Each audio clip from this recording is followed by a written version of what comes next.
ఆత్మహత్య చేసి చచ్చిపోయాడు. ఎవరు దేవుని ప్రజలను అంతమొందించేది? ఎవరు దేవుని ప్రజల్ని నాశనం చేసేది? ఎవరు దేవునికి విరోధంగా ప్రవర్తించేది?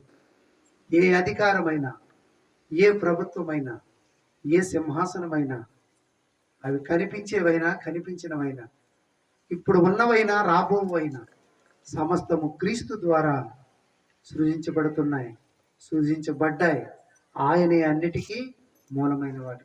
ఇప్పుడు ఆయన మీద ఆధారపడాలి, కానీ ఆయన తప్ప వేరొక ఆధారం మనుషులకు లేదు. ప్రియులారా, లేదు. ఒకవేళ ప్రపంచమంతా ఒక్కటే దేవుని ప్రజల మీద తిరగబడిన, దేవుడు తన ప్రజల పక్షాన్ని నిలబడతాడు. ఇది వాగ్దానం, ఇది వాక్యం, ఇది లేఖనం.